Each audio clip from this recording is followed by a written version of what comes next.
Very proud of our team, the way we competed this weekend in the game. You know, we asked our guys to not worry about the scoreboard or anything else, but how you played the game, the way you competed in the game, play the next play the man in front of you, do the simple things that get results. And I think our team did a tremendous job of that. I think in all three phases, offense, defense, special teams, we had good focus. Played with great leverage on the ball and defense and special teams for the most part until the end right there on that one. Offensively, put hats on hats, gave our skill guys chances to make plays, got to the ball where it needed to be gotten to, picked up blitzes. You know, and they were a very physical team. That was a physical football team. They played physical. And all the games coming in, they were big body guys. I was proud of the way the new young guys on offense stepped up and started. Some of the new guys on defense that are getting incorporated in there with McFadden and some of those other young freshmen. 19, A.J. Westbrook, all those guys. You know, the young receivers getting back in, and the young backs that did, the young linemen, all those guys making contributions, very proud of them. But I think we did a real nice job in how we prepared for the week and how we played during the game. So from that standpoint and how they, with the passion they played with, the enthusiasm, the fire, tremendously happy with that. Now we got to have another great week going to play Clemson. We'll play an outstanding football team, good in all three phases right now, probably playing as well as anybody in the country. I mean, they got great skill guys. They got big guys on defense, in the secondary, linebacker. I mean, they got guys everywhere. They coach very well, good special teams. It'll be a tremendous challenge going up there to play them. And, you know, we play them every year. It seems like it's always a critical game in the year, but all games are critical. There's no one game is any more critical than any other because they all count the same. So we have to prepare well, get ready to play well, and hopefully we will. Questions? On that note, just how much has this game just become a defining game of the season? You just talked about how critical it was. I don't think it's a defining game of the season. I don't think any part of that's defining. I think all games are defining. I think you have to play them all the same. They're all the same responsibility as far as wins and losses and what they stand for. And I think it's just how you play in the game. I mean, it's had impact. At the end of the year, that's the two teams that usually have had the best record the last few years. But as far as defining games of the season, I don't ever look at things like that. How's Everett feeling health-wise? Okay, I mean, I haven't seen him yet. I haven't been able to meet with him. I mean, so he'll be evaluated and see where we stand from there. Any idea how much he'll practice today yet? No, I don't. I mean, I think probably about like he did. I mean, he'll be able to, I think from what I'm hearing, I got to sit down with him and Jake when we get out of here after the doctors have seen him, and see exactly how many reps or what we'll do there. How did Sean grade out? Graded out well. Graded out well. Graded out well. Had game management checks. Things did very well. Made plays. Good decisions with the football, and even a couple throws he missed, he still was going to the right place with the ball. So the decision making was very good. It was still some plays we could have made. We left on the field. A couple big plays, a couple of them touchdowns possibly, but also part of that I like is how he rebounded back from that miss. What the next play was like, which is very important for guys, even young players that they get frustrated. They want to make every play. You know what I mean? Or guys that haven't played a lot when they don't get a lot of opportunities can get frustrated very easily if you miss a play. Didn't do that play with a lot of maturity in the game. Thought he played well. Even if Everett is cleared, is it a guarantee that he'd be the starter, or is it what you said? No, well, I can't judge that till I see the health of Everett. I mean, I hate to say that. I decline the question. I know it ain't what you want to hear, but I don't have enough information to see, because it's not just the health-wise. I already have, is he healthy enough to play? Is he playing well during practice? Has he responded well? We'll have to wait and see. But we feel very comfortable. We have two guys that we know now they can come in and play very well. Both have had outstanding games throughout this whole season. Everett's had a 370-yard game. Sean's had a 350-yard game. Touchdowns in big games. So we feel, like I said before, we feel very comfortable with the two quarterbacks in our system. If Everett is healthy, do you see a situation where maybe you go to two-quarterback system? I will do whatever we have to do to win.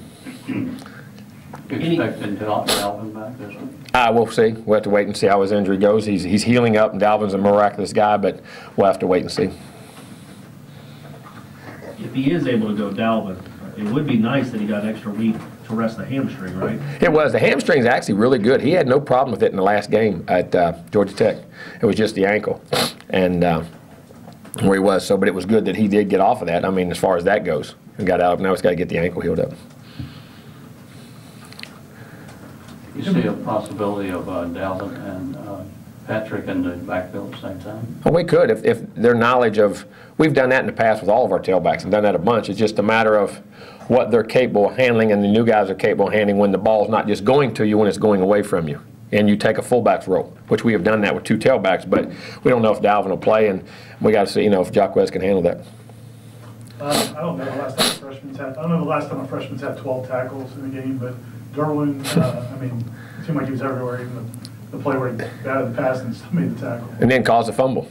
Yeah. Caused a fumble. And then on special teams, watch him running down the field causing chaos. I just think the more he gets out there, the more comfortable he gets playing. You know what I mean? And it's just more natural, and he feeds off that because he's a competitor and a guy who loves ball in every shape and form and loves to compete. So you can just see his ability. He's playing so much, his confidence just keeps growing. You know what I mean? In what he's doing, he's got a chance to be a really, really, really good player. When Nate got hurt, did you guys think he was about ready, or? Yeah, we felt good, but there was still what we asked him to do, the amount of volume of things, because safety is a lot like quarterback. The check here, this here, and all of a sudden you get in the wrong part of the field, which he did once or twice in the year at times. Got too wide, just alignments, no assignment, but the technique's bad. I mean, it's easy to put him in there, but those mistakes in that end cause you 6 points.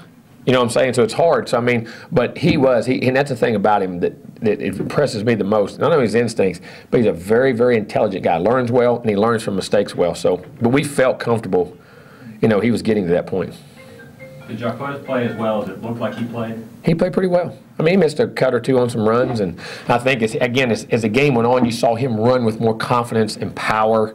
And just getting in, sometimes when you're young like that and you're getting hit, and I told him, I said, listen, when you're your size, guys don't like hitting you. Just remember that. You got to do that. But you're young, you got to fight through that. But he played well. I mean, and caught the ball well and picked up blitzes well. All of his blitz pickups were there. Caught the ball, I think, had 6 catches.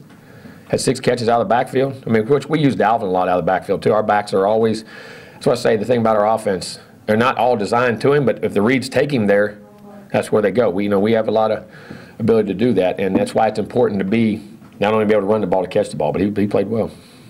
Okay, but the last couple of games, Clemson 58 points, 56 points. What are they doing so well offensively? Just executing. I mean, they're getting hats on hats, and they're playing with great confidence. You can see them playing fast, making those tight plays, those contested plays. Quarterback plays with a lot of confidence. They're blocking well. They can run the football. They have playmakers. I mean, they're confident. You can just see them playing more and more confident each week. And how much better is Deshaun a year later? Oh, ton. You see a totally different, demeanor on him because of just, I think, knowledge, presence, poise, just seated at the line of scrimmage. Like I even said in Kaya, as much as Kaya produced last year, as I watched him just approach the line of scrimmage and how he controls things as a quarterback guy, you can just see, hey, this guy knows what he's doing, and he's in control of things, and you just see that out of him.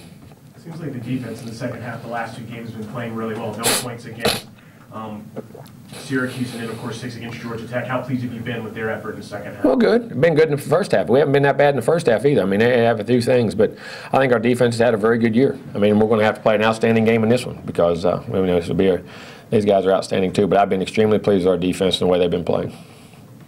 Coach, how's Mario and Terrence doing? Is there any other injuries? Mario Pender? Okay, he'll practice, but he won't have no contact. He won't be able to play. And Terrence, it'll just be a matter of we can see this week, can he change direction? He's got strength, he can run straight ahead, but that's high ankles. The thing about when you have to change and go laterally, that's the thing about, because there's bone split up inside, that up in there, and those ligaments, they get stretched. That's the thing about a high ankle. And not a lot of swelling, we got to get the power back in it. Everybody else come out of the Syracuse game okay? Or? Yeah, relatively. Just normal nicks and knacks. You always talk about the importance of just executing in the red zone. Against a team that's as good as Clemson is offensively, how do you avoid just putting more pressure on yourselves in the red zone because you want to keep up with them? You put pressure on yourself every time. It's no different. It doesn't matter what because it's all about what you do. You put pressure on yourself all the time anyway, no matter who your opponent is. We don't ever look at, well, they won't score as much, so we don't have to score as much in the red zone. I don't mean that to be smart, but I mean that's kind of the way we just approach it the same way we always do. We keep the same amount of pressure no matter what the situation. Were you pleased with the red zone offense this week? We did. We punched it in, got it in the end zone, had a critical third down we threw, and then picked up a critical third down there once on a slant, picked up 2 critical third down. And third down conversions in the red zone are extremely hard, because especially when you get to 3rd and 7 or more, the red zone, there's not a lot of room to operate in there. And then we picked 2 of those up, which were very critical for those 2 plays, and then, of course, we scored on the other. But we worked on it, and we'll keep continuing to get better. Like I said before, the things before were execution. What we're doing isn't broke, just we have to do it better. We have to coach it better. And we did it last week. Having a big guy like Jacquez Patrick, I mean, obviously Dalvin and Mario are good in the red zone too, but having a big guy like Jacquez can help you at times. It can. But I mean, the ones we converted on, I mean, he only had we had 2 goal line runs down there, but we blocked him on first down. But Dalvin ran it in at Georgia Tech. I mean, but it does help having a big back, there's no doubt. Jimbo, I guess one of the Syracuse coaches said that they felt like, from watching film, that Ever didn't check out of plays a lot, whereas they thought McGuire did. Is that accurate? Or? No. He checked out a bunch. He checked out a bunch. He checked out a bunch of plays and what he did and where he was. I mean, so exactly the same. You think that was a breakthrough game for Rudolph, Travis Rudolph, had a heck of a game? Well, I don't know if it, I don't know what a breakthrough game is, and I don't mean that to be, but play like you're capable of playing, and play breakthrough games a lot of times, and what you do is your opportunities presented in front of you. Like I said before, I mean, to me, I thought Travis was outstanding. I thought the first play set the tone. I thought he made plays down the field. I thought he did a great job. But also, I thought Bobo, as far as a coaching standpoint, didn't make many big plays, but I thought Bobo played as well as Travis did. He didn't have the opportunity for the big plays, but critical catches, blocks, things he did, little things he did. I mean, to me, when people say breakthrough games, what I like to say is a guy plays up to his capabilities and his opportunities. The guy, and when he has the opportunities to make plays, he's making them, and he did in that game, and I'm very happy. And I think he's extremely capable, and I hope he continues because we need him to, because he can make a ton of those plays. Jimbo, punt returns haven't been fantastic, obviously, this season. You had 2 good ones in the game. They got called back a penalty. What are you guys trying to do to turn that around? You can't. You guys are punting the ball. I'll tell you what, you can argue all you want. People don't return them against us till the end. I mean, you know, we didn't cover. Guys are kicking the ball so well that the game's changed. I mean, field goals, field goal kickers, kickoff. I mean, used to be if a guy kicked the ball out of the end zone, you had the 1 or 2 or 3 guys in the country that you did. Now everybody kicks it out of the daggone end zone. Look at punters in the NFL. They don't miss field goals. Punters, every guy can kick it 40-plus yards with a 4-0 hang or a 4-2 hang, a 4-3 hang. I think a lot of that has to do anymore with the quality of the kickers themselves and how well, just like in the passing game, how numbers have kind of become skewed to old-time numbers. It's hard to compare the quality of quarterbacks, I think, but with the new guys, as far as if you go numbers, yes, but you got to play quality playing. Kickers too, punters. Remember Ray Guy, when he could kick it like that, he was considered, him and Reggie Roby and a couple guys were considered freaks at the time. Now everybody kicks a daggone thing like that. I mean, I think the quality of kickers makes that very tough to cover. And I mean, we hold up, but when they're getting 4-0 hangs, 4-2 hangs, and the reason we got both returns, if you think about it, they actually outkicked the coverage. Both of them were kicks that we went back and caught deep and then circled back. I mean, if they kick it 40, 42 yards and kick a 4-0, 4-2 hang, there isn't a lot you're going to do in return. And I think in field, I think you're seeing that across the country everywhere because of the quality of kickers. And when you do have them, for instance, in ours, we didn't cover as well, but we had a bad kick. We kicked the ball in the middle of the field with about a 3-3 hang, 3-4 hang. I mean, we're working on our gunners and our hold-ups and our block. We went after block. We've done a ton of things. But if that guy hits it good and hits it right, it's really hard to get a really, really good return. Jimbo, before 2 years ago, Florida State had a lot of trouble winning at Clemson. I know it's a different team, but how does that has to help, right? The guys who've gone up there and won a game. Yeah, I think confidence and anywhere to know that you can win anywhere. But that is one of the tough places to play, probably one of the toughest places in the country, just like our place is. I mean, it's a great atmosphere, it's a great environment. And then everybody says there's a tough place to play. Well, you know the toughest places to play, the ones that have real good players. And they've got real good players too. So, I mean, that all comes into it. But yeah, you got to have confidence and know you can win there, and we have done it before. Tom D'Angelo? Yeah, hey, Jimbo. Hey, Tom. How you doing, buddy? Okay. Jimbo, if Everett is healthy, do you approach the week like you did before, like during camp when you're trying to decide on a quarterback for the week? Can you do that? Again, Tom, I can't answer that until I know where his health is or what he's capable, what he's doing on the field, and how consistent he is. Again, I refuse the question because until I get all the information, I'm not trying to avoid it. But I can't answer it. I mean, I really can't answer it honestly. Okay, and second, and I don't know. Do I see him? What I'll do? Sorry. I don't know what I'll do. Do I see him and see where he's at? He may be fully go, and we'll practice and do. I don't know. We'll have to wait and see. Considering Jaquez, how do you going forward with a healthy Dalvin? How can you incorporate him in? Can you use them together? How much more? Oh, both. I think you can do both. And I think you will get quality reps, and you feel comfortable putting him in the game, knowing what he can do in situations, and that he's finally capable and gotten over that hump and what he's doing. You'll feel very comfortable with that. And that rotation, I think, will help both of them. And lastly, can you just talk about Deshaun Watson?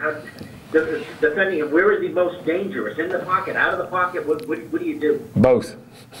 I mean, because I say that he's out of the pocket. He's dangerous with his arm and his legs.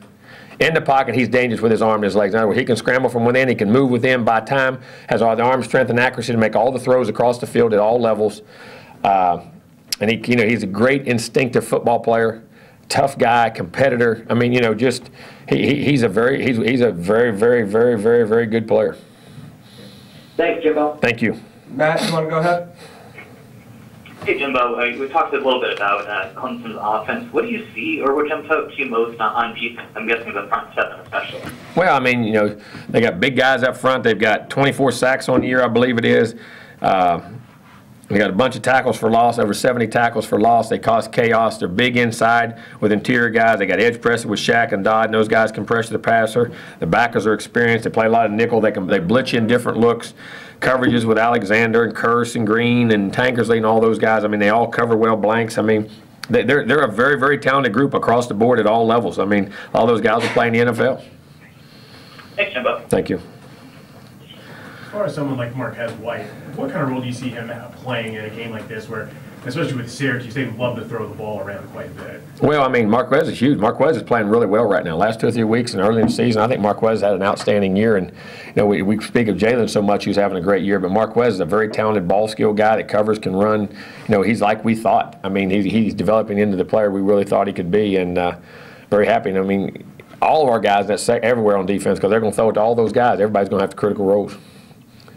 Coach, with the recent success of both your teams, you know, how has the stage changed for you guys as far as this game? I mean, the last 3 years have been, you know, prime time, and just the way that this game has evolved. No, I mean, it is. It's what you want. I think it's great for our conference. That you have two teams that have had so much success over the years, and that's what your conference and your league and everything wants, and then it becomes a primetime national game, not just a conference game. And I think that's emerging to the quality of the players in the ACC and what kind of league we have, and you know, and I'm proud to be a part of it. I mean, there's a lot of great teams in this league, and but you know, the Clemson-Florida State rivalry has been one of the best, and you know, it has a lot of implications as far as our division in the conference, and then being able to get to a conference title game, but also even when they have another, you know, both our teams have played in BCS games in the same year. I mean, in different things. So I mean, you know, it's a great opportunity for us. It's a great opportunity for them. It's great for our league. Speaking of the conference, what do you think of the Miami play and then the fallout the next day? I have no.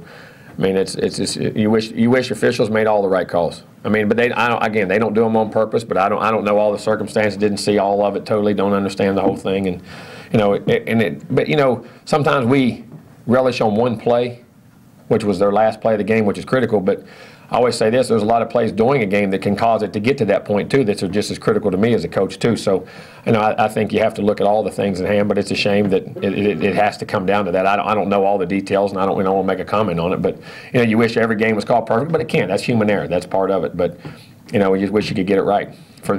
Not for the fans' sake, not for the media's sake, not for the coaches. You know who for? The players' sake, for the kids. Because at the end of the day, it's all about the kids. It's all about the kids. Would you ever be in favor, speaking generally, of a conference or whoever being able to overturn a result like? No.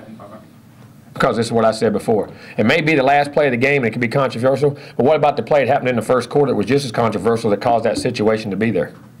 Now, I may rethink that in time if I really think through it, but as of right now, when someone asked me that today, my first thing is no, because there may have been one or two or three plays in the first quarter or second quarter that turned the game just as much as that play did, even though it was the last play.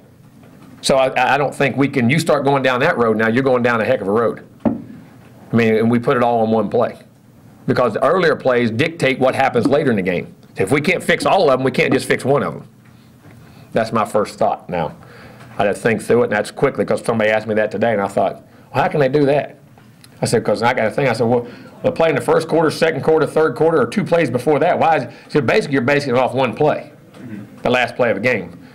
How is that play any more important than the other plays? Like a missed horse collar, for example. Would you quit chumming? Huh? I'm not hungry today. When it comes to lateral plays like that, is there any way to practice that, or is it almost like a scramble drill? You can practice it, but you got to do it. You can't do it organized. It's just got to be. That's instinct and intuition, and kind of just, you know, as you go, because you draw it up and practice it. Tell me how to do it. I'll be happy to. But I mean, you work on things. You may try to work on things like that, but you know, it's hard to do, and it's hard. And how do you work against it?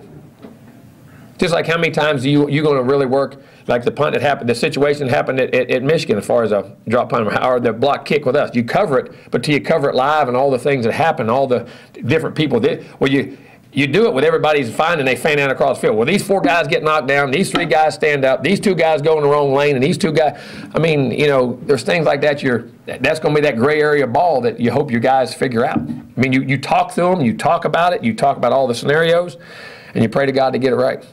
Just going back to Corey's question for a second on horse colors, when you have plays like that, do you email directly to the commissioner? Or No, there's the head of officials. We send him in, and he responds back, and he'll say yes, it's a missed call or not a missed call. And they have a grading system for their officials and all those type. They handle all those things, and I'm very happy with our head of it. He does a great job.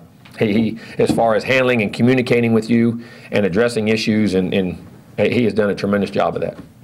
Jim, on the road, the offense production hasn't been what it's been at home. I'm sure that's the case for a lot of people, but is there 1 or 2 things you would point to? Well, I don't know. Communication can be there. I think experience, just knowledge. We've had young guys, multiple starting lineups. There could be tons of things that cause from it. But at the end of the day, you just got to do your job. At the end of the day, it all gets down to one thing: do your job. You got a job to do it individually. Because one game is this, one game is that, one game is penalties, one game. What makes a guy miss a throw on the road and make it at home? I don't know. Some guys like sleeping on their own couch. Some guys don't like sleeping on their own couch, I guess. You know what I mean? I guess you can get back to that. But I think just experience, knowledge, and the repetition of doing it over and over, and I think confidence, going on the road with confidence. And it'll be a huge challenge for us because that's a very tough place to play. Tom's had a hard time defending kickoff returns at times this season. Is there anything in particular you can try to emphasize to take advantage of that, or is it just a matter? Well, I think you got to do that in the kicking game and every phase of a game. When you're playing great teams like that, you got to maximize every yard. So I mean, you got to look at things in every part of your game to make sure that they don't happen to you, but you can maximize in the special teams too. We will try. We'll look at every avenue. I promise. Roberto's a naturally confident guy. Any issues with his confidence, considering that? I hope not. But I'm gonna say this: like all quarterbacks are confident. They miss a few throws. Oh Lord, you realize it's not as good as it seems, never as bad as it seems. Go back to your fundamentals. Go back to what got you there. Kick the ball, throw the ball, catch the ball. I mean, like Travis. I mean, why was Travis? Had a couple plays he could have made, and all of a sudden makes tremendous plays. You know what I mean? You got to go back to fundamentals and just go back to his fundamentals, and hopefully he'll kick it. As far as the offensive line is concerned, what was your thoughts on them? A little bit more consistent last game than they've been previously? Yeah. Well, you go back 3 of the last 4 games, we've had over 500 yards now. The Georgia Tech game's the only game we've been under 500 in the last 3 games. I mean, so they've gotten more consistent, much better throughout the year. I mean, running ball, doing things. I mean, and what we were doing. So, but I still think their confidence grows as they do, and I think when you can run it and pass it like we did the other day, their confidence grows because they see the results of what they're doing. So hopefully we can keep their confidence growing. How'd Everly do in his first start? Really well. I mean, he had a couple missed plays and a couple bad angles he took on things, but for the most part, did one heck of a job. He's athletic in there now. He's strong. He's tough. Got a great demeanor. Really, I think he's got a chance to be a really, really good player. Fans and media hype this game up a lot. Obviously, I know you said every game is the same for you guys. How difficult is it to kind of work with so many young guys that play big minutes on a team like this and remind them not to do too much and just stay? We'll coach it and let the older guys reinforce that, and we have to as coaches. I mean, it's just has to be part of our talk and our reinforcement all week, and hopefully they'll handle that and listen. And understanding that Georgia Tech was a huge game just as critical. That you got to play that one, you got to play this one, you got to play, and he played that one way, this one away. Now maybe our way is the best way. You know what I'm saying, as far as how your mindset going in. And I think that's what you have to train is their minds and get them to trust and believe in everything. But that takes, again, that comes with experience and time. And you just got to keep preaching it. When you watch film against Clemson, what for you kind of stands out? Is it the way they handled Miami or the way they did NC State? Because on one hand they were dominant, on the other they showed they can give up points. So what do you guys look at more? Everybody. That's called human. That's called being human. I mean, there's no team that can be beaten. There's no team that can't win. I mean, it goes both ways. I mean, the point being, it's about attitude, demeanor, situation, how you play on certain days, and that's what makes athletics. We don't ever know the results. And also what the next guy's going to do. And sometimes the other guy on the other team, he's on scholarship too. So you got to give him credit. I mean, we look at all things. We look at all phases. But I know this, they're an extremely talented football team who plays very well and has played very well for a long time. Jimbo, you've coached at and coached with some of the great venues, LSU, you've been in Florida several times. How does Clemson Stadium? Oh, it ranks right in there now. Like I say, you get 8, 10, 12 places across the country they say are the greatest. Man, when it gets so loud, it only gets so. I mean, what else you want? You know what I mean? They get in the environment and hostility, but it's a great environment for as to play a college football game. It's one of the best. It really is. Jimbo, what was your reaction to Frank Beamer announcing his? You know, happy and sad. And I mean it this way. It's sad because I think college football lost a tremendous coach and a better man. And I don't say that in any disregard to his coaching. I mean, 70 wins or something, 70-some wins or something like that. Am I right? Am I off on that? 277, I think. 277. I mean, think about how many football games that is. How many seasons. But also extremely happy for him. If this is what he wants to do, when he wants to do it for the right reasons, everything's okay, is that he finally gets to enjoy it. All the hard work, getting to be with his family and his love, and it is tough because that's what you do your whole life. But the grind of this job and the demands of this job and the time it takes away from family and friends and the things that at the end of the day we think this job is the most important thing in the world, but it really isn't. Family, friends, health, and all those kind of things are, and for him to be able to go hopefully enjoy the great years of his life and he has left to enjoy that and to be part of it, I'm happy for him because I know what kind of grind it is in this business. I understand, and the years and times that he's done and him to take, but then at the same time it's sad because of what he's been able to do, one of the great pioneers, and what he did at Virginia Tech and how he built them into a national power and the consistency and the things he did and the dignity he did it with. Frank's one of my favorite guys. I mean, just tremendously classy guy in every regard, and I hope I hope everything he's doing it for all the reasons he wants to do it with, and if not, God bless him any other way. But he's a tremendous guy for football and coaching and everything else. But you know, there's a family out there that has sacrificed a lot for him to do those things too, and hopefully he'll get to be with them now for a long time. Not a lot of people in your profession get to leave on their own terms. No, doesn't work. And I think that's going to get fewer and fewer as time goes on. You're right, and that just again shows you how great he is because very few do. Do you remember that program before him? Oh, yeah. I mean, some guys know how, because being from West Virginia, they would play them every year. You know what I'm saying? They had their good years, and I think when Bill Dooley and some of those guys were coaching there, they had some really good years in the 80s and coming through there, and then he left, and then Frank came in. They struggled. They struggled for his first 4 or 5 years. And I think was close to, I won't say this, I mean, you know, he didn't have a lot of success till about that 6th year, and that was pushing the envelope of when to do something. All of a sudden they took off, and he really built it into a heck of a place.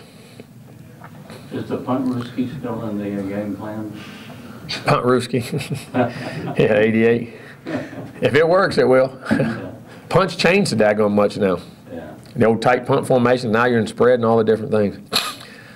Is it better to play them in the afternoon or night up there? I don't know. You have to just play them anyway. We look forward to playing them. I mean, it's a great game. I don't know. The atmosphere is going to be tough either way. Last couple of years, you guys have really been hit by injuries. Been hit that way all year when you really go through it. It's been through camp, everything. Oh, much. It's way above. But at the end of the day, nobody wants to hear that. We probably have, 18, 20, 22, 24 starters out all year. I mean, some guys, like I said the other day, the team that, somebody asked me, which team's better, the team sitting out or the team playing? I had to think about it. I didn't know. But again, that's part of ball. That's why you recruit well. That's why I think kids that look at depth charts so much, well, you got 3 players. Just, guys, if you're in that 85, I promise you, and you're a good player, you're going to have tons of opportunities to play, tons of chances to play because of injuries, bangs up, the way football is and what it is. But people don't want to hear that. Your job is next guy up, and you got to coach them and figure out how to play. And I've been very proud of our assistant coaches have done a tremendous job with the amount of different starting lineups, the different guys we've had to pull out of key positions in the middle of games, after games, going into games, 2 days before the games. I think our staff's done one heck of a job as far as keeping that team together and progressing and getting better and getting a lot of these young players developed at an early stage so they can contribute. I think we played, 28 freshmen this year? Think about that. That's a lot of freshmen now. So probably one of the top 2 or 3 teams in the country as far as playing freshmen. So that's exciting and encouraging, and for what we got going on in the future, keep growing. Jimbo, sorry, last question. I promise. Jamie Elliott. It's my press conference. I do what I want to do. Jamie Elliott was kind of a novelty when he played that first game. But it seems, how well is he playing? Because he's playing a lot for you. And making plays consistently now. This guy locks in and does it. He's doing a really nice job. And again, I said it wasn't a deal that he was the only guy we had left. I mean, this guy earned the scholarship. We said, when this guy can be a contributor, if this guy's in the game, we feel comfortable, he can play. I mean, he can play at this level. it seemed like Syracuse tried to take shots. They did. They did 2 or 3 on him down there, and he made the plays, got there and made the position on the ball, and did a really nice job. All right. Wait a minute. So y'all listen to him over me. Anybody got a question? All right, I figure you did. What do you want? Well, no, seriously, I guess just my question would be. I was being serious. I was just. Okay, well, no. With all the different openings that are going on, with all these different schools, do you think people are starting to now kind of understand how hard it is to win, and that it's just something that just doesn't happen because you? I hope so. I hope so. And the consistency in a program. I mean, I say this, you got to have consistency, but it's good to have a little change because systems are going to move around there because you got to get that lifeblood going. But I think it is, and you know, and people say that all the time. Well, this guy needs to go, that guy needs to go. All right, who are you going to hire? Who do you know that's going to guarantee you come in and win, and can guarantee those things? I mean, when you start getting to that other end of it, and then well, it don't matter, just pull that. Well, let your butt be on the line for firing that guy and hiring the next guy. I mean, and I think, you know, Frank's a great example I made. I mean, he goes 4 or 5 years, had good seasons, but, you know, by today's standards, they'd be trying to throw you out of the business. What I say, you know, they give him time. They give him time to build a program, get his players in there, and you saw what Virginia Tech took off to. I mean, and I use that for an example. I mean, even Coach Bowden at early stages had a lot of success and had some really good areas, but I mean, not the 10, 9, 10, 11 wins. They went through some 7, 8 win seasons, a couple, but he was still the same coach. I mean, you know, we want to change, and players are like that. It's like our kids. I want to transfer here. I ain't playing immediately. I ain't doing this. Well, all of a sudden, 2 guys get hurt 2 weeks later. Now you're the starter.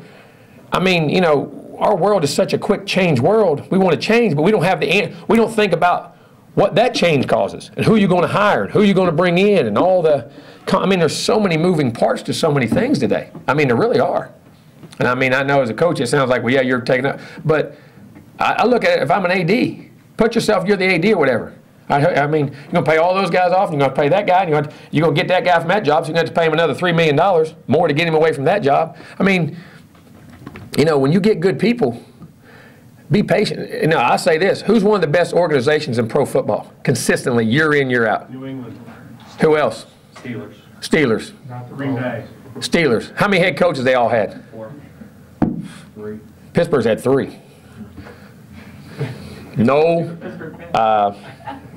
Coward, and Tom, and they both of them, all of them had a couple years in there that they did 500, didn't make a playoff, but that organization stays strong. You know, I mean, you got New England right there who stayed. They had Parcells, and they went to Carroll, and then got one back to Belichick.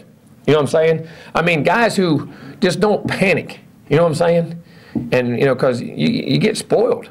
I mean, as far as, and we all want to win. Don't think it, but. Sometimes the other guys on scholarship, sometimes you have injuries, sometimes you have this, sometimes you have that. There's reasons things happen. And sometimes you just don't win them all. I mean, but it is. I think it's getting harder and harder, and I say this, who those guys going to hire? That's the key. Well, and also, I mean, I think you started out like 12-6, 12-7, and then you won 34. Is that, I mean, you have a bad break. We had injuries. You had a bunch of injuries in 2011. Remember, we had a good 2010. And we lost 2 of those games by what? We actually knocked the ball out of a guy's hand and missed a field goal. Yep. And then in 2011, we get our quarterback hurt in a game we're good and play, for instance, Clemson this week. Somebody said, if you're going to play with McGuire, I said, what's normal? 3 out of the 5 years we've played him, we play with a backup. Right. Out of the 5 years we've played Clemson, 3 of the 5 we play with a backup quarterback. First year was with EJ. 2011, we played with Clint. And then last year we played with Sean.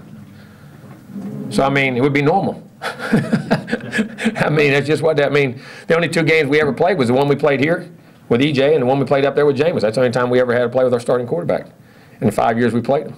I mean, so, I mean, it's just, and then, you know, you miss another field goal here. You miss this. I mean, there's just if you see the direction and the intent and how teams, like I said in that game, what I measured our team by wasn't the score last week, how they played, tenacity they played with, execute, you know, just how the program's going. I mean, you gotta give time. And nobody, I like players. And I said, well, he's a young guy. Well, you didn't make any mistakes when you were young? He didn't make them on purpose.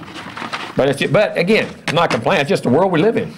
That's the rules that are made, and that's the world we live in. But it's a great point. I never even thought about it like that, like you were saying it right there. But there is a lot of them this year for some reason. And they come in streaks like that. Whoever replaces Beamer obviously is replacing a legend. You've been in that situation. Yeah. I get a few calls every now and then from people who to do that. Is it tougher now just with the internet and 24/7 and everything? Oh, no doubt. Social media makes this, 10 times tougher when you're placing guys like that. Because everybody knows more about it, talks more about it, they can group up about it. Well, he didn't do it this way. Anytime you can get more people together socially, whether it, through internet or whatever, you can create more drama and more things that come up. It's much harder to coach play. Guys, I keep joking about this. The amount of pressure on players today, even compared to 6, 8 years ago, it's scary. I know people, well, that's a big deal. All right, that's fine. I'm just telling you, though, from the kid's standpoint, the things they go through now as 18, 19, 20 is nothing like they went through in 1980s, 1990s, 2000s, even 2009, 10, 11. It is changing drastically every year. The amount of pressure and things that are on these kids and the pressure to perform. And, you wonder why there's so much depression and issues with children today and the inconsistencies and the things that go on. We put them in that way for our society because of the importance of sports. So that's why I do have nobody talks to the media as a freshman. Nobody. I set a lot of rules. I would love, guys, I would love for you to talk to all of them and know all of them. But man, you got to bring these kids. There's the amount of pressures and situations they're in and things that are happening to them in their life and goes on. There's a ton. It's hard. There is, and then expectations, and it's just. I know we all want them, but at the end of the day, it's about the kids, and it's extremely, extremely different than it's ever been. But that's the world we live in, and we have to manage it. That's our job as coaches, to figure out how to help them. I know people don't believe it, but it is now. It almost pinches me sometimes. I'll wake up, 3 years ago, it wasn't nothing like that. I've said that 4 times in the last 2 weeks. Just things have happened. 3 years ago, that would have never even, you're talking about 3 years. I'm not talking about 10. I'm not going like my parents did. Back in 1942, when I used to get tired of hearing that, but my Trey said it. I said to Trey the other day, oh, I know. Here we go again, the old story. How bad you had it. Like Pap had it, now you had it. I said, all right. But I see it in the last 2, 3, 4 years. I really do. It's not nobody's fault. You guys got to keep up, get stories out, get things out. It's nobody doing. It's just the world we live in, man. Everything is. Kids can't be kids. You don't let them grow up. It's fun when we see them grow up early, but what are the damages we're doing to them? Wouldn't you like to be a kid again? You wouldn't? No. Life's better now. No, you're crazy. No, definitely. You're crazy. But that's each individual. For me, I go back to be a freshman in high school in 2 seconds. Not a college. I go back to high school. I go back to grade middle school. I would. And we all had our trials and tribulations, but just the joy of the thing and just how the world was then. I love the simplicity of it back then. I really did. It's great. And just let these kids, it's going to be complicated enough for them all their life. Let them be kids for a while. Who's preaching now? Put your donations off, pass the plate around. All right.